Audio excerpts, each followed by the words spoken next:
আর phone ignore করতাম। এরপরে হচ্ছে সে আমার বাসায় চলে আসতো, বিভিন্ন সময় আমার বাসায় চলে আসতো। এরপর হচ্ছে আপনার সাথে কীভাবে? এরপরে হচ্ছে সে হরিরামপুর থানায় যখন প্রথম হলো, আমি তো আসলে ওনাকে শুরু থেকে হতাম না, আমার থেকে উনি অনেক সিনিয়র বয়সে। তো আমার ওই হরিরামপুর থানায় ওসি হওয়ার পরে আমার মামা বাড়িতে আসে, আমার মামার নামে একটা মামলা করে সেখানে আসে। আসার পরে আমি তখন আমার মামা বাড়িতেই থাকি। বিভিন্ন সময় আমার ফোন সিম ট্যাগ করতো, আমি কোথায় আছি সেটা দেখতো, লোকেশন দেখে সেখানে চলে আসতো। তো আমার মামা বাড়িতে এসে হচ্ছে সে বলে যে আমার সাথে কথা না বললে আরও খারাপ হবে, এখন তোমার মামার নামে মিথ্যা মামলা করা হয়েছে, ভবিষ্যতে তোমার বাবার নামে, তোমার চাচার নামে বা তোমার বোন এদের নামে হতে পারে। তো এরপরে হচ্ছে মানে আমি শুধু টুকটাক কথাবার্তা বলতাম। এরপর হচ্ছে সে হরিরামপুর থানা থেকে সিঙ্গার থানায় আসে। আসার পরে হচ্ছে তখনও আমি কথা বলতাম না, তার সাথে অতটা ইগনোর করতাম। এর জন্য হচ্ছে সে আমার বোনকে আমাকে মিথ্যা মামলা দিয়ে আমার বোন জামাইকে 1.5 মাস অনেক হয়রানি করে, আমার বোনের বাসায় গিয়ে ভাঙচুর করে। এরপরে জানতে চাইলে বলে যে মানে আমার সাথে আমি যেন তার সাথে নিয়ে যোগাযোগ করি। তো আমি যোগাযোগ করার পরে বলে যে আমি ইগনোর করলে সে এগুলো আর করতেই থাকবে। তো এরকম করার পরে হচ্ছে সে আমাকে প্রচুর বিরক্ত করতো।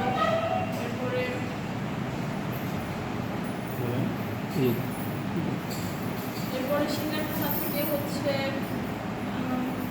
সে আমাকে একদিন জোর করে তার এক ফ্রেন্ডের বাসায় নিয়ে যায়। আমার বান্ধবীকে দিয়ে এসে আমাকে বের হতে বলে। আমার বান্ধবীর বাসা ছিল সিঙ্গারে, আমি বের হয়ে ওর কথাতে পরে দেখি ওখানেও সিমি যান। তো এরপরে হচ্ছে আমাকে জোর করে তার এক ফ্রেন্ডের বাসায় নিয়ে যাওয়ার পরে ওখানে হচ্ছে মানে তার পুলিশের গাড়িতে আমার হচ্ছে আগুনের টিপসই রেখে এরপর বলে যে তোমার সাথে আমার এখন বিয়ে হলো, তুমি আমার সাথে এখন যদি না করে মানে বিভিন্ন করতে থাকবে, আমাকে ব্ল্যাকমেল করতে থাকবে, তাহলে এটা সবাইকে জানাই দিব, এটা করবো তোমার ফ্যামিলিকে বলবো। আমি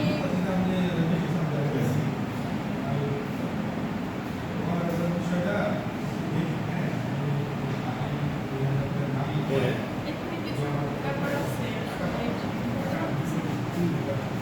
আগার ইঙ্গিতে বলে যতটুকু বলা যায় আগার ইঙ্গিতে বলে জোর করে সম্পর্ক করার চেষ্টা করে কিনা? হ্যাঁ, জোর করে সে সম্পর্ক করার পরে হচ্ছে এরপরে সে সিঙ্গার থানা থেকে যতক্ষণ থানাতে আসে।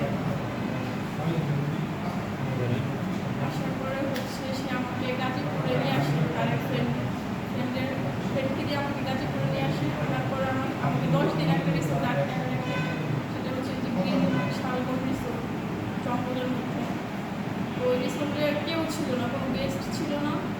সে আমাকে ওই মানে 3 তলায় একটা রুমের মধ্যে আটকায় রাখার পরে 10 দিন পরে আমার ফোন নিয়ে যাইতো, আমাকে ফোন ইউজ করতে দিত না, তারা মানে বাহিরে লক করে চলে যেত ফোন নিয়ে।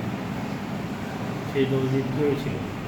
এরপরে একদিন হচ্ছে রাতের বেলা, তো আমি অনেক অসুস্থ ছিলাম, আমার কাছে ফোন ছিল না। সে আসার পরে আমাকে বলতেছে যে রাতের বেলা মানিকগঞ্জ চলে যেতে 10 দিন পরে।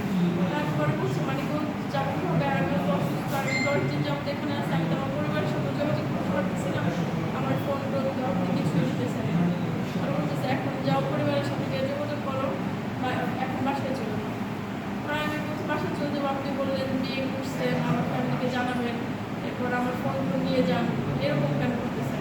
আর বলতেছে যে তোকে আমি কোনো বিয়ে করি নাই, যা কিছু ছিল সব কিছু একটা প্ল্যান ছিল, যেটা তোকে আমার এখানে নিয়ে আসার জন্য, রাখার জন্য, এটা শেষ হয়েছে, এখন তুই চলে যাও। তো এটা নিয়ে তার সাথে আমার একটু হয়। পরে সে হচ্ছে আমার ফোন ভাঙার চেষ্টা করে, কিন্তু আমি ফোন হচ্ছে রেখে দিই। এরপরে সে হচ্ছে তার একটা ফোন আসে জরুরি, সে চলে যায় না, কে চলে চলে যাওয়ার পরে আমাকে আবার আমার ফোনে ফোন দিয়ে বলে যে তুমি রেডি হও, গাড়ি আসছে, চলে যাও। আমি বলছি আমি এখন 10 দিন পর কীভাবে আমি এখন মানে বাড়িতে যাবো, কীভাবে মানিকগঞ্জে ঢুকবো কীভাবে? পরে বলেছে যে 2 জন লোক আসতেছে মানিকগঞ্জ থেকে তোমাকে নেওয়ার জন্য, ওদের সঙ্গে চলে যাও। আমি জানতে চাইলে বলে না কারা আসতেছে। এরপরে হচ্ছে দরজায় এসে অনেক করে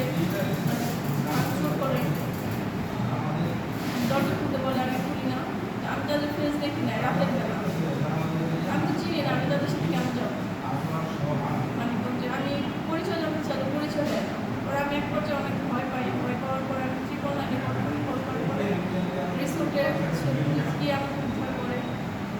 পুলিশ উদ্ধার করার পরে আমাকে এসপি অফিসে নিয়ে আসে। এখন আপনার কি অবস্থা? শালবনে যাওয়ার আগে আর কোথায় কোথায় গেছেন?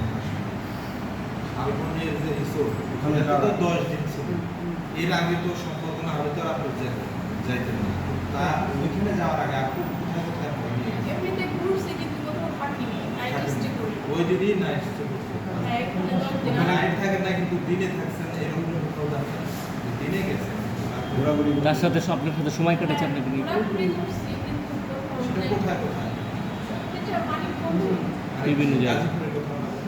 গাজীপুরে না, গাজীপুরে বলতে কোথাও ঘুরতে নিয়ে যায় না, শুধু রিসোর্টে আটকে রাখছে, বের হতে চাইলে বের হতে দেয় না। রিসোর্টে কি আপনার সাথে ধরেন অনৈতিক কর্মকাণ্ড হয়েছে কিনা? রিসোর্ট থেকে এসপি অফিসে নিয়ে আসার পরের যে ঘটনাগুলো ঘটছে রিসোর্টে আপনার সাথে কোনো অনৈতিক কর্মকাণ্ড হয়েছে কিনা?